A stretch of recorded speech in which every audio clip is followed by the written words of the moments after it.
ओम नमः सिद्धेभ्यः ओम नमः सिद्धेभ्यः यदरिथा भावेन प्रमुदितमनादर धरयः छनादा सिद्ध सर्गे गुणगण समेत सुखनिधि लभन्ते सद्भक्त्या सिद्धकृतवादं किमपदा महावीर स्वामी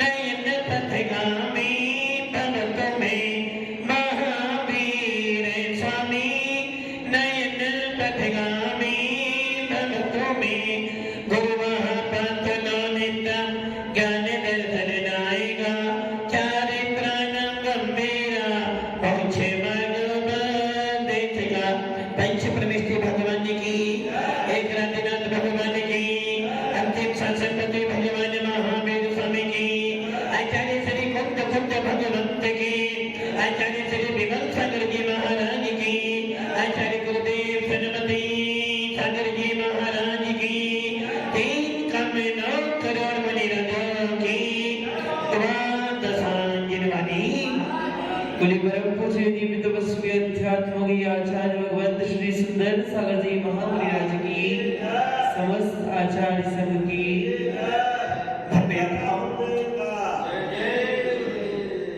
अंतिम तीर्थ भगवान महावीर जिनकी पावन देशना को सुनकर लाखों जीव अपना मोक्ष मार्ग प्रशस्त कर रहे हैं। ऐसे अंतिम तीर्थ भगवान महावीर जिनके सिद्धांत चतुर्थ काल में सुने थे और आज तक चले आ रहे हैं और जब तक नया तीर्थंकर नहीं होगा तब तक भगवान महावीर के सिद्धांत चलते चले जाएंगे। ऐसे भगवान महावीर जिन्होंने छोटी ही उम्र में वीतराग मुद्रा धारण करी, 30 साल की उम्र में ही मुनि बने और 12 साल तक घोर साधना कर इस कली काल के संतों के लिए मोक्ष का मार्ग खोल कर गए। ऐसे विश्व वंदनीय भगवान महावीर पूरे विश्व के लिए वंदनीय पूजनीय हैं। भव्य आत्माओं, भगवान महावीर का शासन हमें मिला है। थोड़ा विचार करो, यदि आपको जैन शासन ना मिलता, यदि आपको वीतरा धर्म ना मिलता तो हमारी बढ़ती क्या होती? जैसी बढ़ती आज अन्य जीवों की हो रही है वैसी बढ़ती हमारी भी होती। अनादिकाल से हमने क्या किया? कभी मनुष्य बने, कभी देव बने, कभी नारकी बने और कभी तिर्यंच बने। आज हम तिर्यंचों को देखकर विचार करते, देखो कितना दुखी है ये जीव, किंतु भव्य आत्मा ये विचार कभी नहीं कहती है आत्मा ऐसी पर्याय कभी मेरी भी हुई थी। जब मैं तिर्यंच बना था मुझे भी ये सारे दुख सहन करने पड़े थे और जब मैं तिर्यंच बना था मुझे भी भूख प्यास की वेदना सहन करनी पड़ी। आज मैं क्या मनुष्य बन गया हूं और जब मैं मनुष्य बना, ऐसा नहीं है कि हम अभी पहली बार मनुष्य बने, इससे पहले भी मनुष्य बने। महिबा की इससे पहले मनुष्य बने? पता नहीं। इससे पहले नरकों में गए? पता नहीं। इससे पहले परिवार मिला? पता नहीं। और पता है फिर भी ना समझ होकर बैठे हो। हम कहां से आए नहीं पता। कहां से आए? महेंद्र जी कहां से आए? नहीं। जाना कहां है? जैसे कर्म करोगे। आए कहां से थे? निगोद से निकल कर आए थे, निगोद से। और जाना कहां है? वापिस जाना तो है, काम तो वही कर रहे हैं। भावना तो भारे हो, निगोद से निकला और मोक्ष में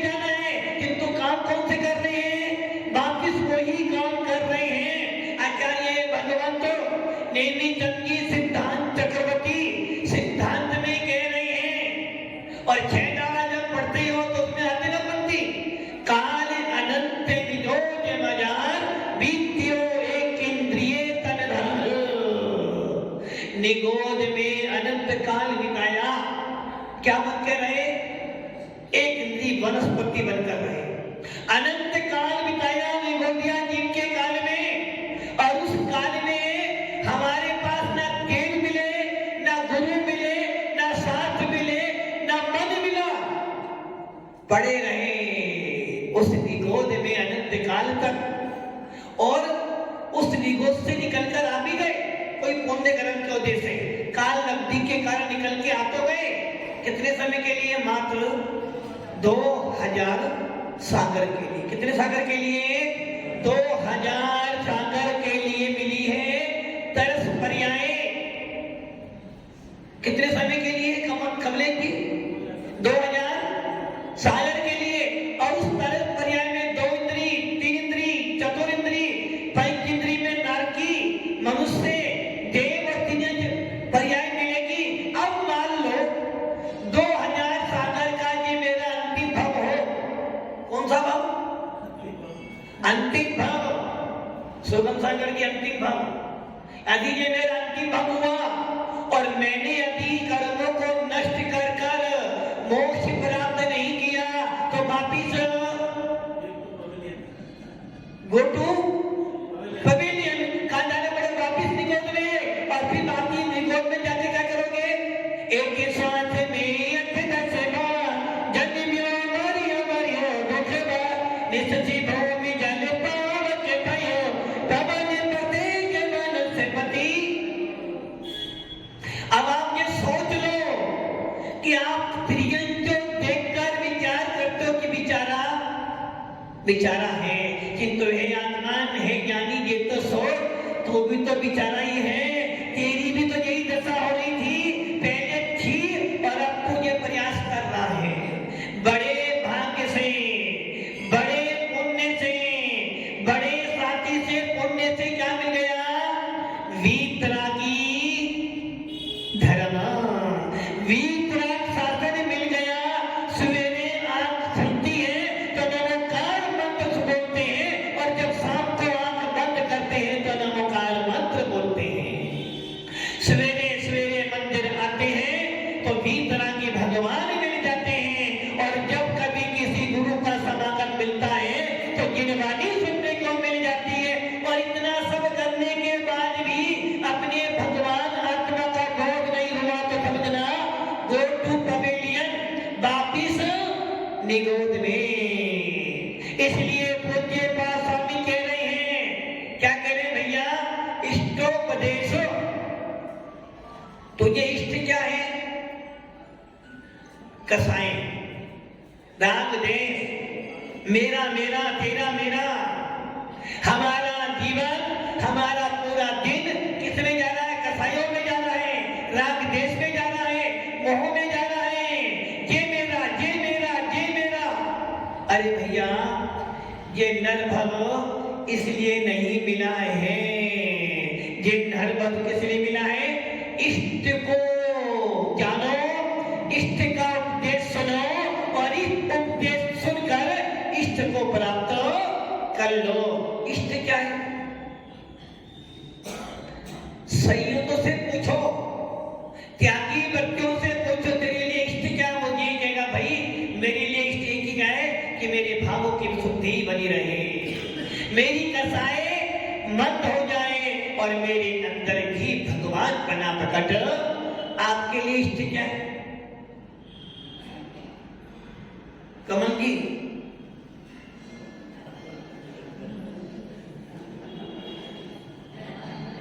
वो एक कहानी आती है ना, दृष्टांत आता है कि एक राजा ने बोला कि भैया, एक निमित्त ज्ञानी ने बोला है कि हे राजन, यदि तू एक कुएं को दूध से भर देगा तो तेरा कष्ट दूर हो जाएगा।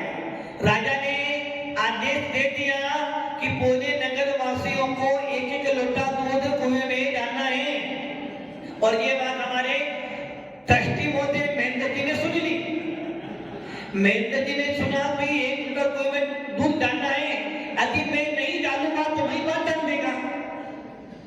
और वही बात सोच रहे हैं यदि मैं नहीं डालूंगा तो पूर्ण ट्रस्टी कमल जी डाल देंगे, और कमल जी सोच रहे हैं यदि मैं नहीं डालूंगा तो कमलेश जी डाल देंगे। ऐसा कर करके सोच कर अगले दिन जब राजा ने कहा पूरा हुआ सो का था। और वो यहाँ यदि मैं उपदेश सुनने नहीं जाऊंगा दूसरा चला जाएगा, वो दूसरा नहीं तो वो चला जाएगा। मतलब कि यदि धर्म में मैं नहीं जाऊंगा तो धर्म चलेगा, और यदि शादी में मैं नहीं गया तो शादी नहीं हो पाएगी। इसलिए इष्टोपदेश में पूज्य पास स्वामी कह रहे भैया तेरे लिए इष्ट क्या है, तेरी आत्मा को छोड़कर कोई तेरे लिए इष्ट नहीं है। इसलिए आचार्य कौन स्वामी, आचार्य पूज्य पास स्वामी कह रहे हैं यथा यथा समायाति संवित्तौ तत्रमुत्तमं तथा तथा न रोचन्ते विषया सुलभा अपि। कितनी सुंदर कारिका में आचार्य पूज्य पास स्वामी आपके लिए वैराग्य की बात कह रहे हैं। क्या कह रहे हैं? यथा यथा समायाति संवित्तौ तत्तमुत्तमम्। संवित्तौ मैंने ज्ञान मतलब ज्ञान किसमें है? नहीं, आत्मा तो ज्ञान है ही, आप में ज्ञान नहीं, आत्मा में ज्ञान है। आप कौन हो?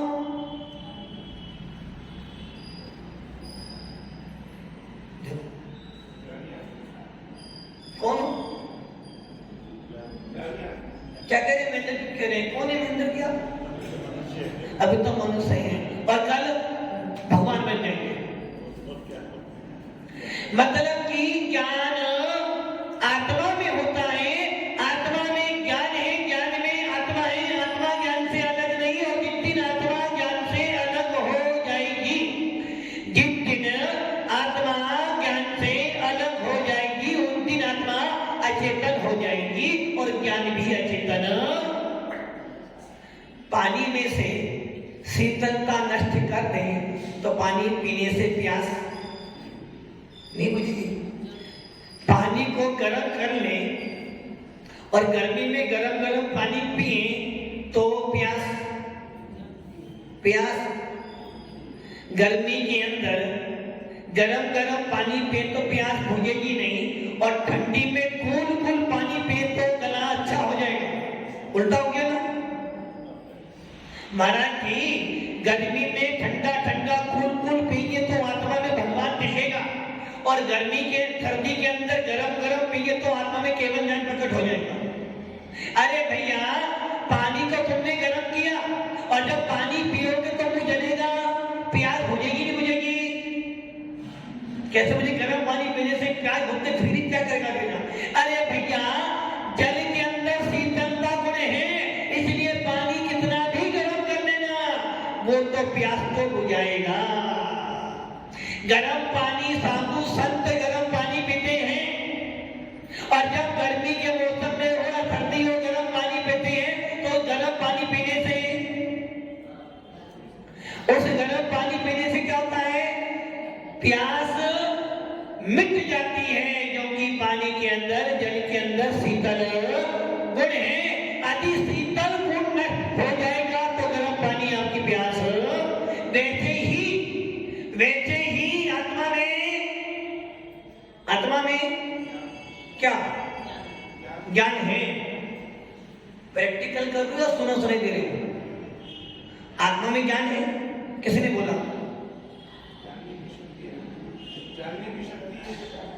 जानने की शक्ति है, जाना तो नहीं ना। शक्कर में मिठास है, जब तक नहीं खाओगे जब तक अनुभव। इसलिए आचार्य कौन पूज्य पास स्वामी यही तो कह रही है यथा यथा समायाति संवित्तौ तत्तमुत्तमम्। ज्ञान का काम क्या है? हित और अहित का विवेक करवाना, ज्ञान कराना। इसलिए जब आत्मा में ज्ञान है, ज्ञान आत्मा में, आत्मा ज्ञान से अलग नहीं, ज्ञान आत्मा से अलग नहीं है, चेतन है, और एक आत्मा में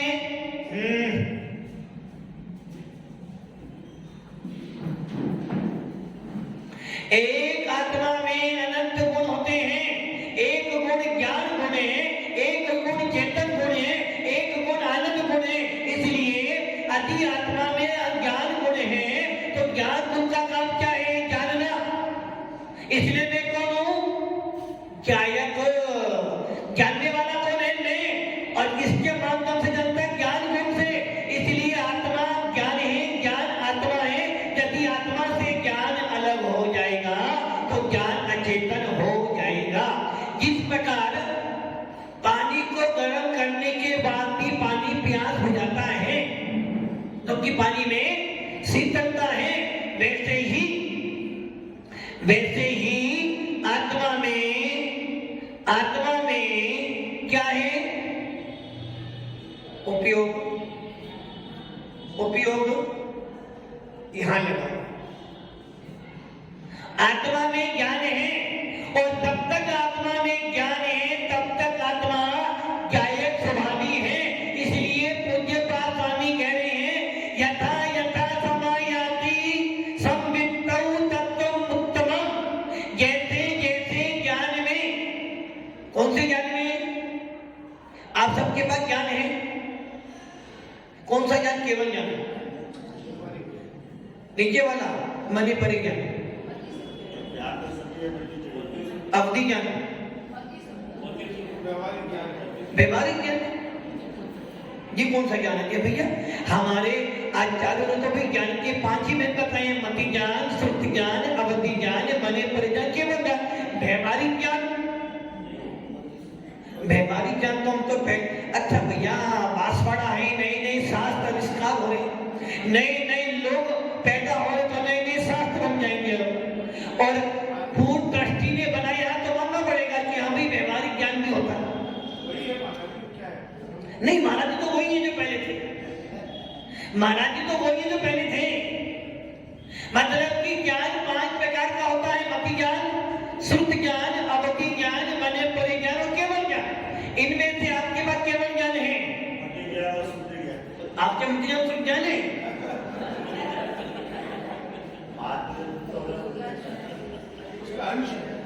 आपके पास मति ज्ञान, श्रुति ज्ञान है और केवल ज्ञान नहीं है। विजय भैया आपके पास तो अवधि ज्ञान होगा। देखो कह रहे अवधि ज्ञान है, और उस अवधि ज्ञान के नाम पता क्या है? ओप्पो, सोनी, एप्पल, ये सारे अभी तो नहीं। कहीं भी बात करने सुधा गूगल से बोलो तो बात होती, तो आपके पास तो अवधि ज्ञान है। कौन से महाराज कहाँ बैठे हैं, कौन से मंदिर में क्या चल रहा है, कौन से महाराज कहाँ चल रहा है, कौन से महाराज का विहार कहाँ चल रहा है, विदेश में क्या चल रहा है, सारा आपके अपनी ज्ञान में आ जाता है। देखो निकाल दिया अवधि ज्ञान, अवधि ज्ञान में आ रहा है ना आपके। मतलब कि पंचम काल का अवधि ज्ञान है मोबाइल। और आचार्य भगवान कह रहे हैं आत्मा का अवधि ज्ञान कैसा है कि जिसके बारे में एक बार अवधि ज्ञान हो जाए तो तुझे को सारा पुस्तक दिखाई दे जाता है। भव्य आत्माओं, 5 प्रकार के ज्ञान में केवल ज्ञान। आपके पास केवल ज्ञान है, मेरे पास तो अच्छा मेरे पास है, आपके पास नहीं। हमारे पास हंस है, आपके पास हंसी है।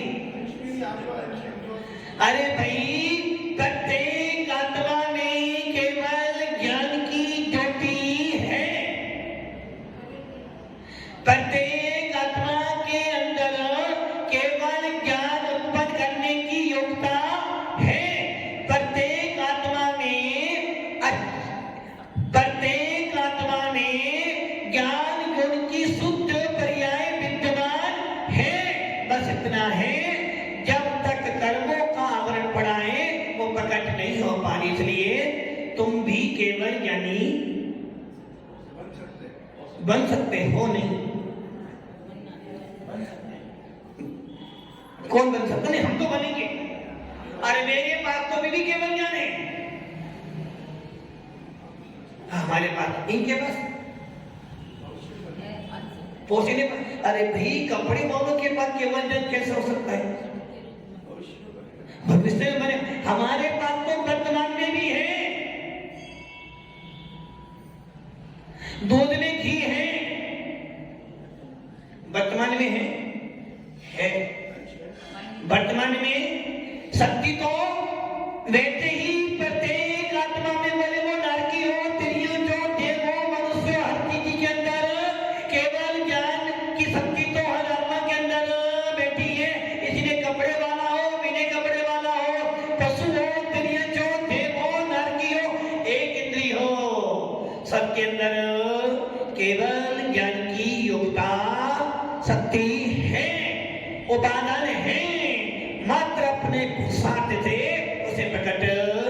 इसलिए उनके पास स्वामी कह रहे हैं, जैसे जैसे यथा यथा समायाति संवित्तो तत्त्वमुत्तमम्, जैसे जैसे संवित्त मैंने ज्ञान में उत्तमम उत्तम तत्व, तत्व कितने थे?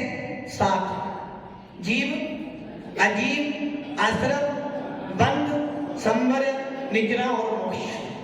इन 7 तत्वों में से जैसे जैसे तेरे ज्ञान में उत्तम पदार्थ आता है, अर्थात जैसे जैसे तेरे ज्ञान में उत्तम पदार्थ मैंने आत्मा का स्वानुभव होता है, जैसे जैसे तेरे अंदर समता भाव आते हैं, जैसे जैसे तेरे जीव तत्व के प्रति रुचि बढ़ती है, जैसे जैसे तुझे उत्तम तत्व जीव तत्व की अनुभूति होती है, तथा तथा न रोचन्ते,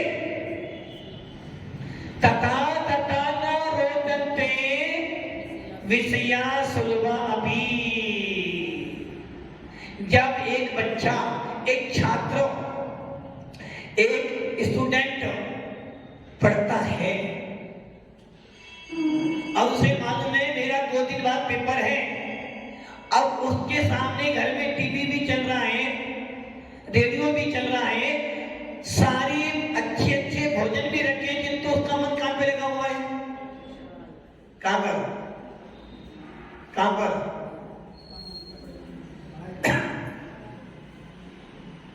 उसका लक्ष्य लगा है 2 दिन बाद मेरा पेपर है, मुझे अपनी पढ़ाई, एसीए बनने वाला पूरे दिन में 22 घंटे, 15 घंटे, 18 घंटा पढ़ता है, उसे पता है 2 महीने बाद मेरा पेपर है, आज ही मैंने 2 महीने मेहनत कर ली तो मैं सीए बन जाऊंगा, उसके बाद लाइफ सेट। उसी प्रकार जब एक व्यापारी व्यापार करता है और सीजन का समय हो, सामने टिफिन में अच्छे से अच्छा भोजन रखा हुआ है, सामने 4 ग्राहक बैठे हैं और बराबर में टिफिन में से महक भी आ रही है, किंतु वो क्या सोच रहा है? खाना तो मैं 2 घंटे बाद भी, आदि 2 घंटे बाद ये ग्राहक चला गया तो खाना मिलना भी, इसलिए ग्राहक ना जाए भले भोजन 2 घंटे बाद हो। तो अनुभूति किसकी हो रही है? बाप बड़ा ना भैया, सबसे बड़ा अनुभूति उसकी हो रही है। और यहाँ मुमुक्षुओं के लिए पूज्य पाद स्वामी कह रहे हैं कि हे मुमुक्षु, हे ज्ञानी, जैसे जैसे तेरे ज्ञान में उत्तम तत्व की अनुभूति होती है, जैसे जैसे तुझे अपने भगवान आत्मा की याद आती है, वैसे वैसे तथा तथा न रोचन्ते, तेरी रुचि नहीं होती किसमें?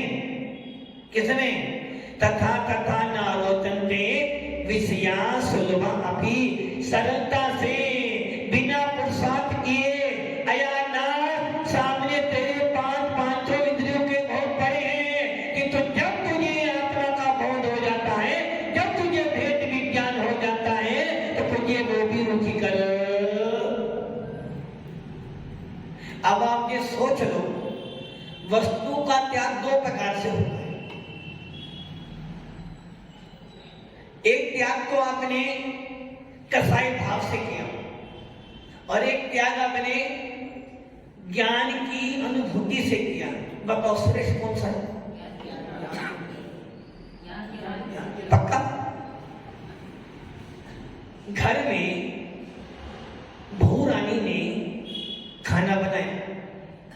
मम्मी जी का आज एक आसन है। मम्मी जी एक आसन करने बैठी है। थाली में सारा सामान अच्छा आया है और जैसे ही मम्मी जी ने कोई वस्तु खाई उसमें थोड़ा सा नमक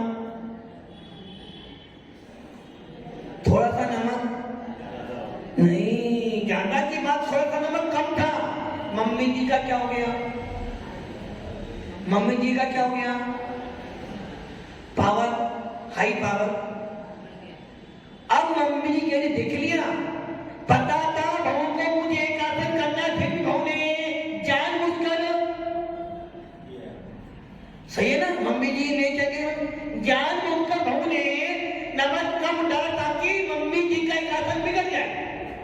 और मम्मी जी ने देखा नहीं और पूरी थाली। अब मुझे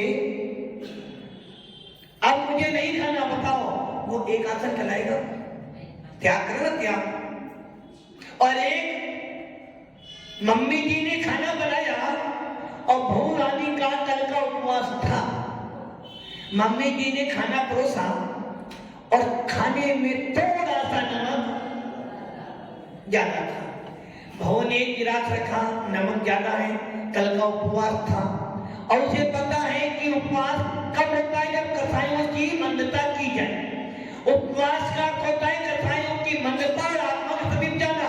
बहू ने सोचा नमक ज्यादा है ना, इसमें थोड़ा सा क्या, थोड़ा सा पानी डाल लो या बिना नमक की दाल है मिला लो तो मेरा खाना। और उस मम्मी जी ने नमक ज्यादा डाला तो बहू ने शांति से वो खा लिया। बताओ त्यागी कौन हुआ? मम्मी जी। ये ध्यान रख लेना, आचार्य पूज्य स्वामी कह रहे हैं, जैसे जैसे तेरे ज्ञान में निर्मलता आती है, जैसे जैसे तेरे ज्ञान में आत्म तत्व की अनुभूति होती है, जैसे जैसे तेरे ज्ञान में अपने आप की अनुभूति का वेदन होता है, वैसे वैसे सामने विषय भूख पड़े हैं, फिर भी तुझे रुचिकर दृष्टांत सुन लो। चक्रवर्ती भरत जी, और भरत जी नहीं, सम्य दृष्टि ले लो। सम्य दृष्टि जीव क्या करता है? नगर नारी को प्यार करता का दे में अमल है। चक्रवर्ती को घर में वैरागी मानते थे। क्यों मानते थे? सम्य दृष्टि जीव घर में रहता वैरागी होता है, क्योंकि सम्य दृष्टि जानता है वस्तु से बंद नहीं होता है, बंद मेरे भावों से होता है। कोई भी वस्तु बंद का कारण नहीं है, बंद का मूल कारण है मेरे राग देश भोग के परिणाम। इसलिए पूज्य स्वामी कह रही है, जैसे जैसे तेरे ज्ञान में विशुद्धि बढ़ती है, जैसे जैसे तेरे ज्ञान में आत्मा का वेदन होता है, और जैसे जैसे तुझे अपने भगवान आत्मा की याद आती है, सामने हजारों वस्तुएं पड़ी हैं, फिर भी तेरा मन उसमें नहीं जाता है। इसलिए क्या करना? ज्ञानवान बनो। ज्ञानवान बनोगे तो कर्मों की निद्रा हो जाएगी। ज्ञानवान ना बनकर रागी द्वेषी वही बनोगे, कर्मों का बंद हो जाएगा। मैना सुंदरी का उदाहरण सब जानते हैं, श्रीपाल का उदाहरण सब जानते हैं। मैना ने अपने ज्ञान से कौड़ीपति को भी कामदेव बना दिया था, और श्रीपाल ने कामदेव होने के बाद भी कौड़ीपना प्राप्त। तो बस ज्ञान में आत्म तत्व की अनुभूति हो जाए तो समझना उसी क्षण मेरे अंदर भगवान आत्मा प्रकट हो जाएगी। हम सब भी उस भगवान आत्मा को प्राप्त करने के लिए ज्ञान को निर्मल बनाए। ओम नमः सिद्धे।